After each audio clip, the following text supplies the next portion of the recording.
6장 1절에서 4절까지의 말씀 함께 합독하도록 하겠습니다. 사람에게 보이려고 그들 앞에서 너희 의를 행하지 않도록 주의하라. 그리하지 아니하면 하늘에 계신 너희 아버지께 상을 받지 못하느니라. 그러므로 구제할 때 의식하는 자가 사람에게서 영광을 받으려고 회당과 고리에서 하는 것 같이 너희 발을 들지마라. 진실로 너희에게 이르노니 그들은 자기 상을 이미 받았느니라. 너는 구제할 때 오른손이 하는 것을 왼손이 모르게 하고 내 구제함을 은밀하게 하라. 은밀한 등에 보시는 너희 아버지께서 갚으시리라. 우리 말씀을 듣기에 앞서서 우리 잠시 동안 기도하고 또 여러분의 감동을 하고 이 말씀에 대해서 기대하시는 시간을 갖도록 하겠습니다. 잠시 기도하도록 하겠습니다.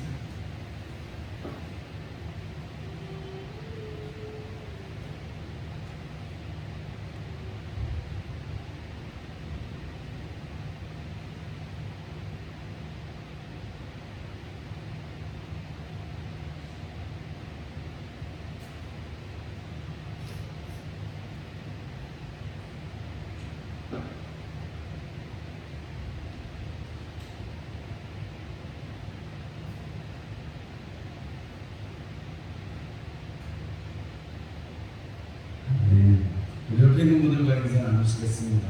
네, 잘하셨습니다. 사랑하는 축복합니다. 하나님의 은혜로 살아갑시다. 건강하시고요. 멀리 계신 분들하고 손을 들어서 오늘 예배 참석하신 인사님들고 감사합니다. 다 인사 나누셨어요? 네. 우리 코로나가 다시 또 더블링이라고 해서 많아지고 있지만 여러분 담대하게 또 여러분 살아가시고 은혜 가운데 살아가시기를 주님의 이름으로 축원합니다. 지난 월요일부터 수요일까지 7회 선교사대회를 다녀왔습니다. 저는 선교사가 아닌데 왜 갔는가 하면 가서 여러 가지 선교 일도 있고 선교사님들하고 계속 교제를 해와서 땅끝 선교회라는 곳에서 지금 계속해서 7번째입니다. 지금 3년 만에 열리는 거고 원래는 10번째 열렸어야 되는데 3년 만에 지금 코로나 때문에 3년 만에 열려서 지금 선교사 대회를 합니다.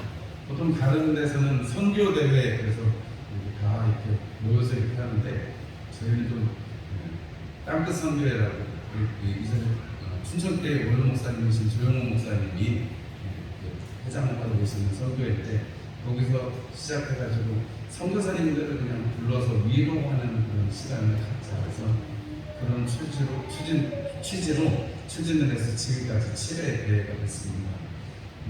사람들이 십시일반 헌금해가지고 이번에도 1,500만 원 예산을 가지고 했는데 부산에 있는 동서대학교에서 했습니다.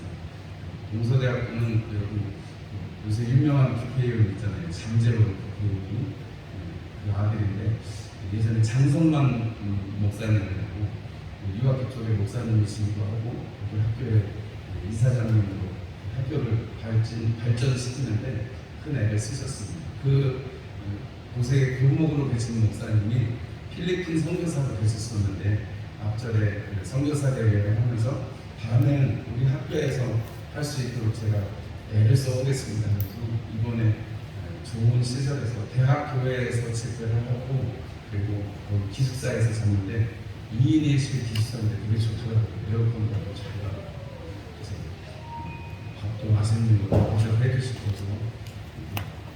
좋은 시설에서 아주 귀한 시간을 보내게 됐습니다.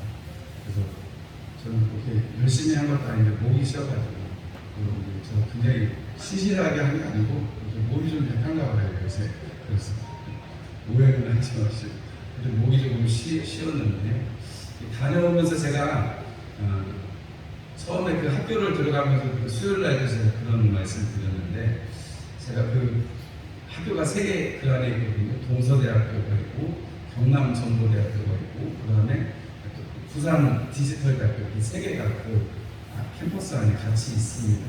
산 꼭대기 이렇게 건물이 여러 개 있어요. 그런데 이 제일 정문으로 이렇게 쓱 들어가다 보면 제일 처음에 보이는 큰 건물이 있는데 원형으로 큰 예쁘게 지어진 건물이 있는데 거기 십자가가 달려있더라고요. 저는 처음에 그 학교를 들어갈 때 깜짝 놀랐어요. 신학교도 정면에다가 교회를 만들어 놓은 신학교가 그렇게 많지 않거든요. 그런데 그냥 일반 대학교인데 마치 신학교처럼 정면에 딱 들어가자 여기가 산비탈이라서 교회가 보일 수밖에 없어요. 교회가 크게 3층으로 잘 지어놨는데 제가 나중에 그 학교에서 준 입학 브로셔를 보니까 그 교회 이야기가 제일 첫 장에 나와있더라고요. 경남정보대학교로 그 모체가 돼서 시작했는데 그것을 경남정보대학 전문대학을 세우면서 신앙을 중심으로 시작하겠다 해서 그 장성원 목사님이 이렇게 교회를 그렇게 중앙에다 지어 놓으셨다고 하는 얘기를 그 입학 브로셔 첫 장에다 이렇게 기록을 해놓은 것을 보았습니다.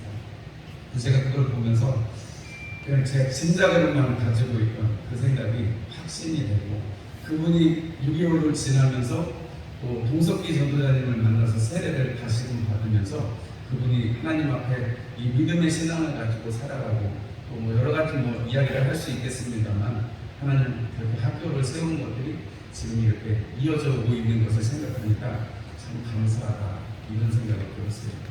그리고 선교사님들을 만나면서 선교사님들의 이야기를 들으면서 여러 선교사님들 다 힘들고 코로나 기간 동안에 코로나 걸리시기도 하시고 어려운 시간들을 보낸 이야기를 들으니까 참 안타깝고 아쉬운 마음이 들었는데 뭐 저희야 이렇게 의료가 잘 돼 있고 하니까 그나마 잘 버텼는데 보통 선교에 나가신 분들이 뭐 베트남, 캄보디아, 필리핀, 뭐 네팔 뭐 이런 데니까 좀 좋지 않잖아요.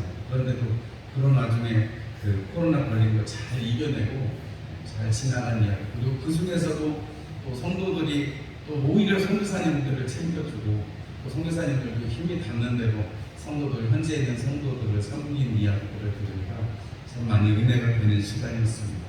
그리고 그 중에 한 분 김부열 선교사님이라고 인도네시아에서 선교하시던 선교사님이 계신데 지금은 이제 은퇴하셨어요. 은퇴하셔서 한국에 들어오셨는데 그분이 옛날에 KBS 다큐에도 나오신 인도네시아에서 선교하는 모습으로 다큐에도 나오신 분이세요. 근데 그분이 우리 그 효창 그리스도교회 성도님이셨는데 이제 공부하셔가지고 선교사로 한 40년 가까이 사역을 하셨는데 은퇴 이후의 사역에 대해서도 이야기를 하시면서 여전히 그래도 선교 현장에 있는 마음, 선교 현장에서 또 하나님께서 주시는 그 이야기들을 전하는 것이 참 도전이 되었습니다.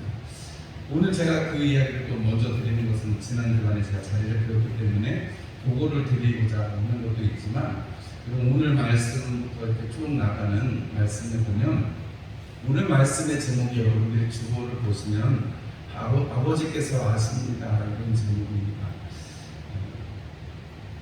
마태복음 6장 1절에서 4절까지만 살펴보겠지만 아버지께서 아십니다 하는 이 이야기는 18절까지에 보면 사람들에게 보이려고 하지 말고 아버지께 보이는 것으로 살아라 하는 예수님의 말씀이 기록되어 있습니다.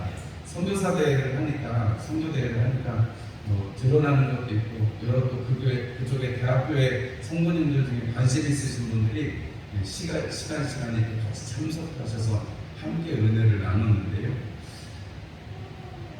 그 선교사역 하시는 분들이 여기 국내에서 살면 훨씬 편할 텐데 여기 말도 잘 안 통하는 곳에 가서 덥고 혹은 춥고 이런 힘든 곳에 가서 복음을 전하는 이야기들을 들어보면 그들이 바라는 것은 딱 한 가지밖에 없죠. 하나님 앞에 상 받는 것을 사모하기 때문에 그럴 것입니다.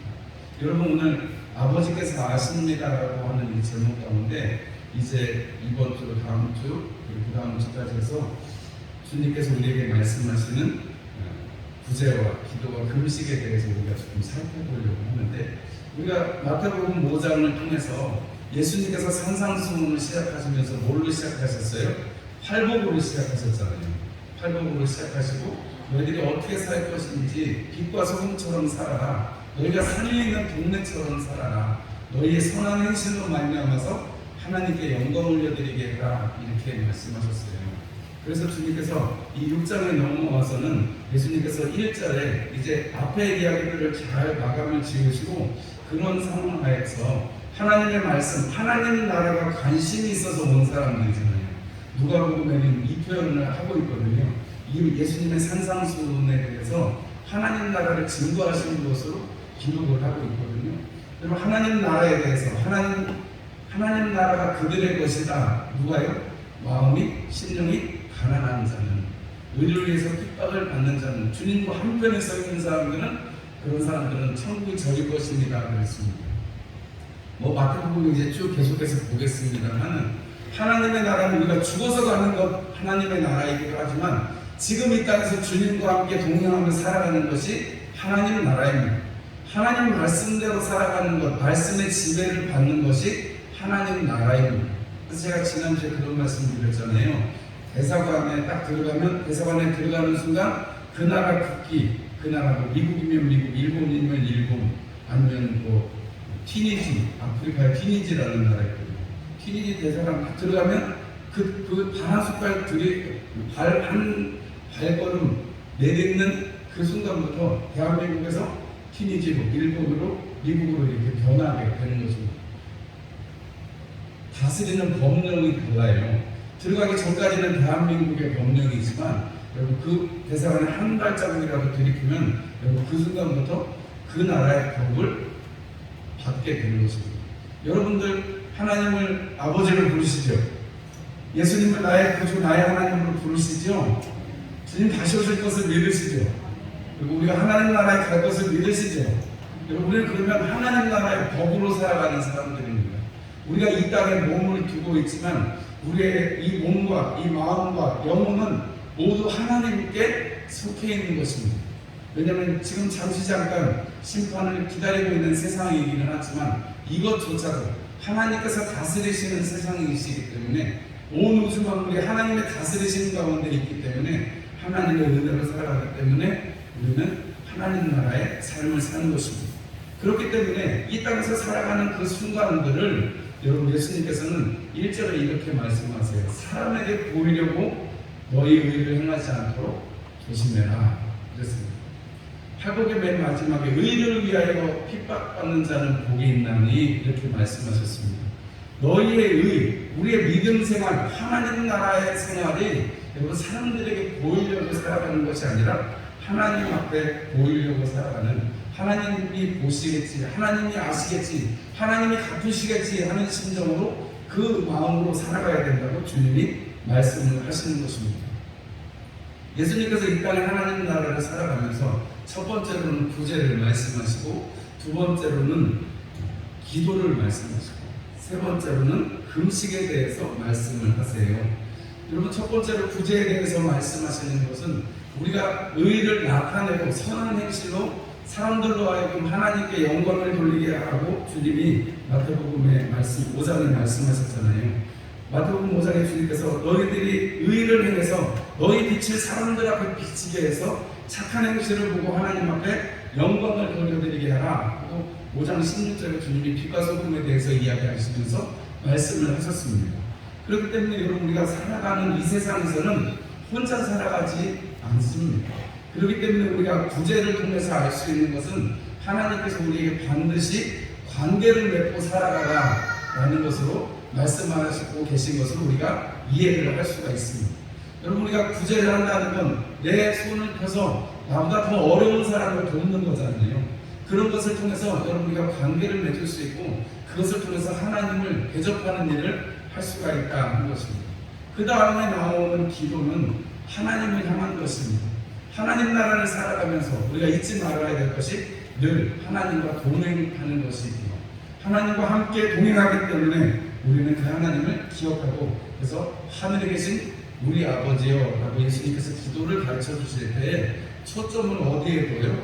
하늘에 계신 우리 아버지께 두잖아요. 우리가 기도의 시간이 그냥 주저주저하고 끝나고 예수의 이름으로 기도합니다 하고 끝나면 그게 기도가 아닌 것이라 아니라 예수님께 초점을 맞추고, 예수님께 초점을 맞추고, 하나님 아버지께 초점을 맞추고, 하나님의 이름을 부르고 예수님의 이름으로 마칠 때 그 기도가 우리가 예수님께서 보장하신 무엇이든지 구한즉 들으리라는, 받으리라는 그 은혜 가운데 있게 되는 것입니다. 여러분, 이 땅에서 기도 응답 받고 살아가셔야죠. 맞죠, 여러분? 기도했는데 응답 못 받으면 얼마나 섭섭해요. 물론 하나님께서 기다리라고 말씀하시거나 그거는 아니라 하실 수도 있지만 그것조차도 응답이기 때문에 우리가 이 땅에서 반드시 기도하고 응답받는, 우리가 헛된 메아리를 외치는 사람들이 아니기 때문에 우리가 반드시 하나님과의 관계 속에서 살아가게 되는 것입니다.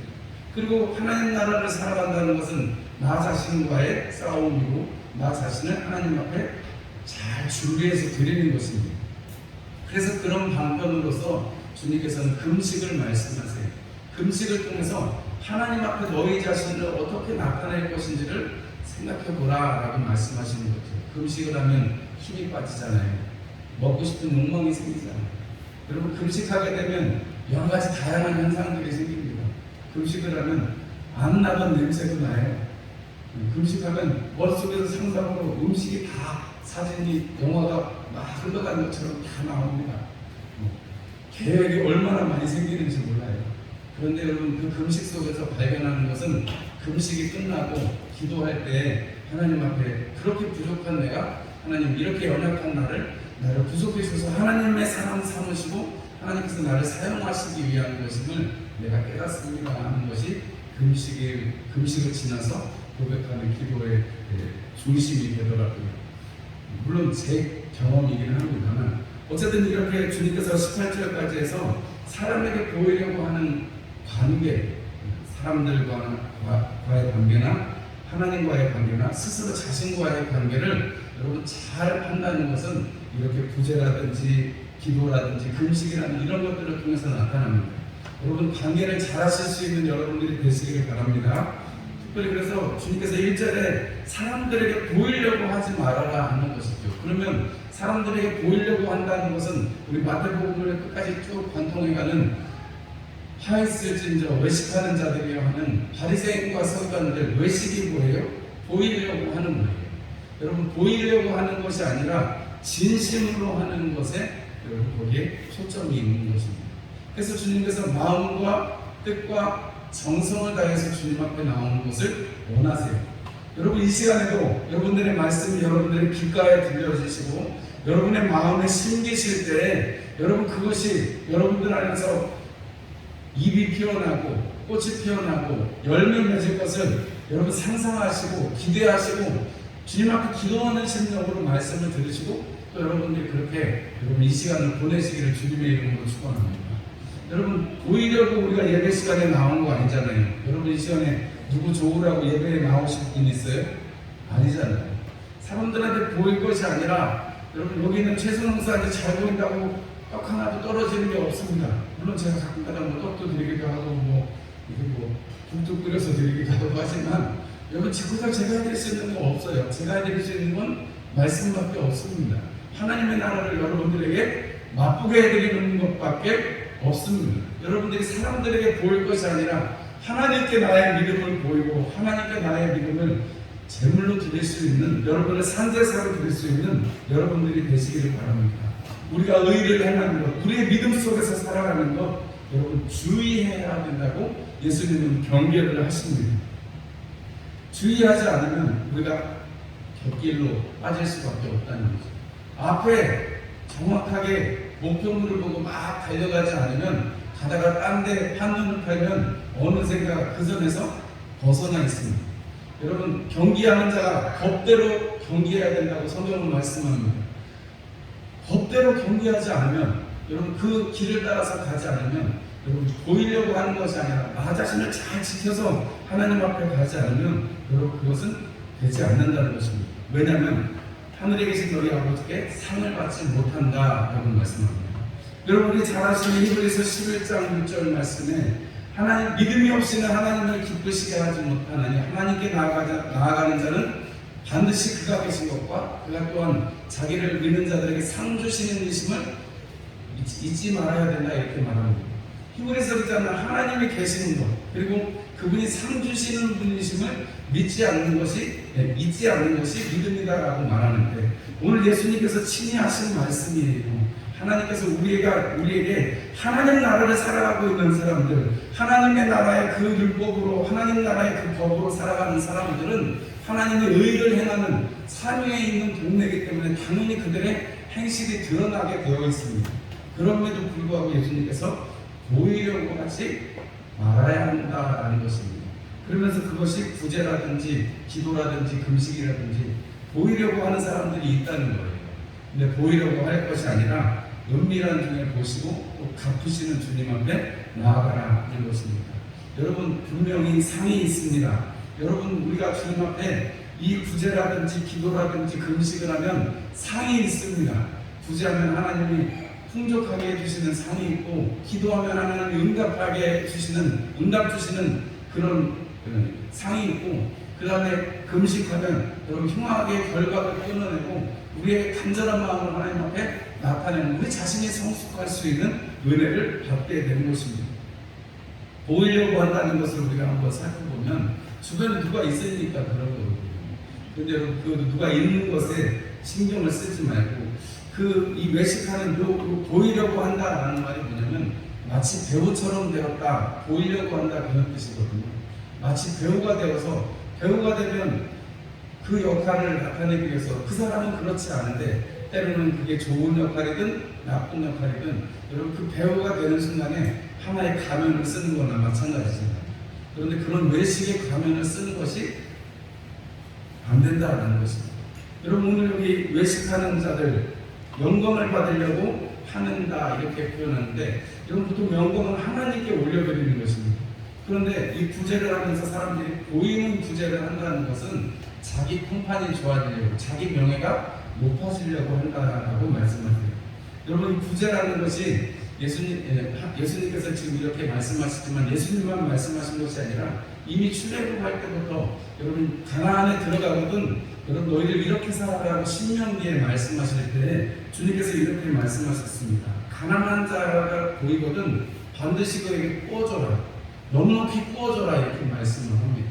그러면서 이어서 말씀하시는 것은 7년마다 안식년이 돌아오잖아요. 안식년에는 이렇게 다 되돌리게 됩니다. 7년째 안식년이 가까워져 왔다고 안 꺼주면 안 된다, 이렇게 말씀하고요. 되게 재미있는 표현인데, 안식년이 가까우니까 안식년에는 다 재료가 다시 되니까요. 안 갚아도 되니까 그때 꺼주고 싶지 않은 마음이 생길 거 아니에요. 그런데 하나님께서는 친히 이스라엘 백성들이 그것까지 경계를 하세요. 그리고 구제할 때 가난한 자들에게 구제하는 것입니다. 성경에서는 보호받지 못한 자들, 어린아이들과 과부와 이방인들을 향해서 구제하는 것을 말씀을 하고 있습니다. 그러면서 주님께서 그 가난한 사람에게 구워주는 것에 대해서 말씀하시면서 반드시 구제하고 딴 마음을 품지 말아라, 아끼는 마음을 품지 말아라, 이렇게 말씀하십니다. 그래서 하나님께서 너와 너의 범사와 내 손으로 하는 일에 복을 주실 것이다, 이렇게 말씀을 하십니다. 여러분, 구제가 어려운 것이 아닐 것입니다. 우리에게 있는 것, 작은 것을 가지고 나누는 것이죠. 뭐 큰 것을 할 수 있는 게 아니잖아요. 그럼에도 불구하고 우리의 손을 펴서 넉넉히 함께 나누는 것이 구제라고 할 것입니다. 구제는 여러분, 우리가 성경에서 보면 여러분 하나님의 은혜를 나누는 방법입니다.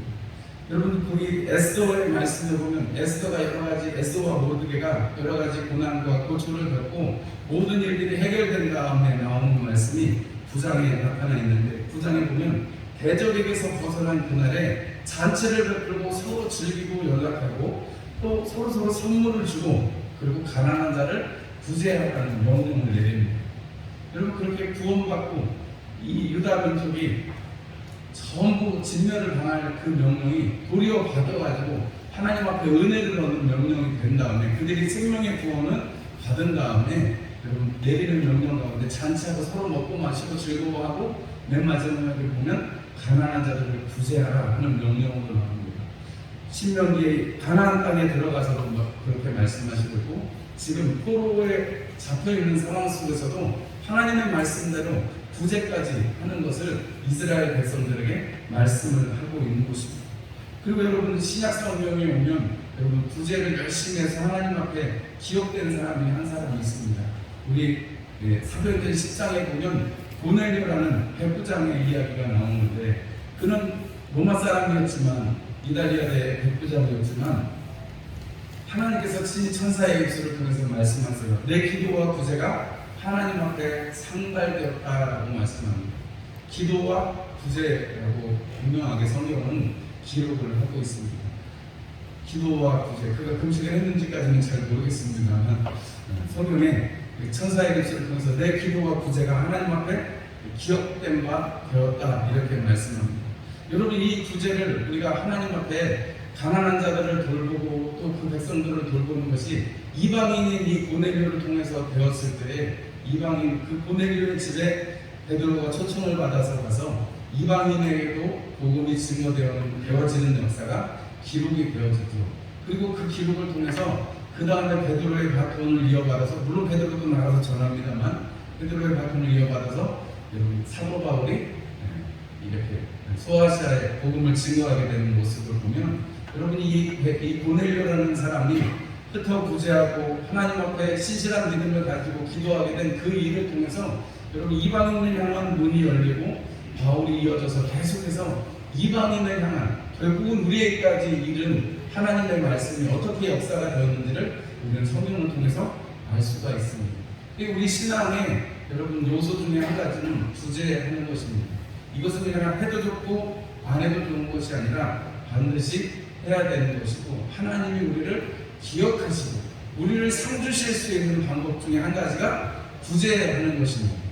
여러분, 이 구제하는 것이 여러분들의 삶이 되시기를 주님의 이름으로 축원합니다. 여러분, 이 남들에게 보이려고 하는 것이 아니라 하나님이 보실 수 있도록, 하나님께서 우리를 기억하시고 하나님의 은혜를 베풀어 주실 수 있도록, 여러분 우리가 이 땅에서 살아갈 때 여러분 그 의를 가진 사람, 그 의로 살아가는 사람들은 그렇게 살 수밖에 없는 것입니다. 여러분 이 땅에 살아가면서 누구를 쫓아가시겠어요? 예수님을 쫓아가야죠. 예수님을 따라가야죠. 내 십자가를 지고 주님 쫓아가야죠. 여러분, 그렇다면 주님께서 십자가 지신 그 사건이 여러분 우리에게 바로 구제하신, 예수님께서 친히 가난하게 되시고 이 땅에 오셔서 가난하게 되시고 육신을 입으시고 우리와 똑같은 모습이 되어서 십자가를 지신 것, 하나님께서 가장 큰 구제를 하신 것, 우리 인생들을 구제하신 것입니다. 여러분, 예수님의 그 구제를 우리가 보면서 우리가 예수님의 모습으로 살아간다, 예수님을 닮아가길 원한다 하는 것, 여러분 이것이 우리가 참으로 주님 앞에 추구하는 삶이 되어야 할 것입니다. 연말이 되니까 여러분 우리가 뭐 어려운 불의를 도웁시다, 이것도 우리에게 물론 필요한 것이지만 우리의 삶 속에서 특별히 우리 먼저 믿는 형제 자매들에게 어려운 사람이 있다면, 힘이 부족한 사람들이 있다면 돕고 서로 나누는 것이 있어져야 될 것입니다. 뭐 이렇게 수학하시면 성도님들이 많이 갖다 주시잖아요. 그래서 저희가 혼자는 다 못 먹으니까 많이 나눠줍니다. 너무 섭섭하게 생각하지 마시고, 저희가 다 못 먹으니까 가지고 있어봐야 썩으니까 잘 나눠줘요. 동료 목회자들에게 나눠주기도 하고, 성도님들 어디 혼자 계시는 분들, 농사 안 지시는 분들 있으면 갈 때 조금씩 나눠드리기도 합니다. 나눠드리면 뭐 농촌에 사니까 싫어 우리 많다고 안 받으시는 분 제가 못 봐서 다 좋아하세요. 그거 받으시면 좋아하세요. 그거 받으시면 목사님들도 다 좋아합니다. 직접 농사지고 좋은 거니까 좋아하세요. 여러분, 작은 나눔일지라도 서로 나누면 기쁨이 됩니다. 여러분, 꼭 좋은 거 아니어도 좋으니까 여러분들이 서로 나누고 그리고 그것을 받으면 그것이 기쁨이 되고 우리에게 사랑이 되는 것이죠. 여러분, 흩어 구제하여도 더욱 구하게 되는 일이 있나니 가도히 아껴도 가난하게 될 뿐이니라. 구제를 좋아하는 자는 풍족하여질 것이요 남을 윤택하게 하는 자는 자기도 윤택하여지리라 하고 잠언 11장에 말씀하고 계십니다. 구제하면 여러분 하나님께서 그것을 갚아주시는 것입니다. 그래서 잠언 19장 17절 말씀은 여러분 우리가 구제하는 것은 하나님께 구워드리는 것이다 이렇게 표현을 합니다. 그리고 그 선행을 갚아주실 것이다 말씀합니다. 여러분, 예수님께서 산상수훈 속에서 하나님 나라를 살아가는 것에 대해서 이야기하시고 관계를 잘 맺는 것에 대해서 이야기하시면서 여러분 우리가 보면 이 잠언의 말씀을 인용하면 여러분들이 정말 수지 맞을 수 있는 한 가지 신앙의 방법 중에 한 가지가 구제하는 것입니다. 왜냐하면 하나님 앞에 구워드리면 하나님이 적어도 세상의 의지보다는 훨씬 많이 쳐주실 거 아니에요. 왜냐하면 하나님은 성경의 얘기 말씀에 의하면 최하가 갑절입니다. 별로 안 놀라잖아요. 여러분, 우리가 지금 이자가 몇 %라도 이거에 우리가 부들부들 떨잖아요. 그런데 성경에 하나님께서 하시는 일은 최하가 갑절이라니까요. 액수로 말씀드려요. 100만 원에서는 200만 원이 생긴다는 거예요. 여러분, 하나님께서 제가 저급하게 돈으로 말씀을 드려서 죄송합니다만은 하나님께서 우리에게 하나님께 꾸어드리는 것, 우리가 고지하는 것은 하나님께서 우리에게 갑절로 갚으신다는 것을 30배, 60배, 100배의 결실로 맺으신다는 것을 여러분들이 꼭 기억하시기 바랍니다. 하나님께서 이 잠언의 말씀을 통해서 우리에게 지혜의 말씀을 통해서 우리에게 해주시는 것은 여러분 이것을 통해서 하나님께서 우리를 구제하는 것을 통해서 하나님이 우리를 얼마나 사랑하셨는지를 알게 하시는 거예요. 여러분 요한복음 17장에 가면 예수님의 기도가 나타나 있습니다. 예수님께서 만찬도 마치시고 모든 것을 다 마치신 후에 제자들도 있는데 그 가운데 기도하시는 장면이에요. 하나님 저들이 하나가 되게 해주십시오. 뭐 여러 가지 말씀을 많이 해주셨는데 하나님 그들을 나에게 주셔서 감사합니다. 하나님 그들이 나를 알고 하나님을 알고 나를 사랑하고 하나님을 사랑하는 것 감사합니다 하는 고백이 요한복음 17장에 있습니다. 아버지의 이름을 내가 그들에게 알려주었고 그들이 아버지를 사랑하고 나도 그들 안에 있습니다. 그들이 나의 안에 있습니다 라고 예수님이 얘기하세요. 예수님이 하나님의 아들이신데 동등됨을 취하지 아니하시고 이 땅에 오셨을 때 여러분 이 땅에 비천한 몸을 입고 오셨을 때 잘해야 70, 80, 90밖에 못 가는 이 육신을 입고 오셨을 때 또 그마저도 겟세마네 동산에서 그 육신의 고통 때문에 여러분 미리 하나님 앞에 기도하실 때 정말로 땀이 피가 될 정도로 기도하셨던 그 연약한 육신을 입으신 주님이 그것이 바로 우리를 얼마만큼 사랑하신 그 하나님의 사랑을 나타내신 것이라면 그 사랑의 일단이라도 조금이라도 우리가 나타낼 수 있고 우리가 경험할 수 있는 것이 바로 구제라 하는 것입니다. 여러분 구제에 대해서 오늘 제가 말씀을 드렸습니다. 여러분 우리가 넉넉히 하나님 앞에 행할 수 있는 믿음의 사람들이 되시기를 주님의 이름으로 축원합니다. 야고보는 말합니다. 하나님 앞에서 정결하고 더러움이 없는 병거는 고아와 과부를 그 환난 중에 돌보는 것이고 자기를 지켜서 세속에 물들지 아니하는 것이다 이렇게 말씀합니다. 여러분 세속에 물들지 않고 자기를 지키는 것 앞에 나오는 게 뭐라고요? 고아와 과부를 그 환난 중에 돌보는 것입니다. 그래서 사도행전에 나타나는 초대교회 성도들은 힘에 지나도록 연보를 해서 예루살렘 교회에 가뭄이 들어서 큰 어려움이 있다니까 돕게 되는 것입니다. 우리가 어려운 일이 있다는 이야기를 들으면 우리가 헌금도 하고 또 우리도 선거운동을 보내게 되잖아요. 여러분 이런 구제함이 여러분 안에서 늘 풍성하게 일어나시고 여러분 그 구제할 때 누가 하신다고요? 누가 갚으신다고요? 아버지께서 보시고 아버지께서 갚으신다는 거예요. 여러분 이 은혜가 여러분 안에 충만하시기를 주님의 이름으로 축원합니다. 우리 310장 찬송 함께 해드리겠습니다.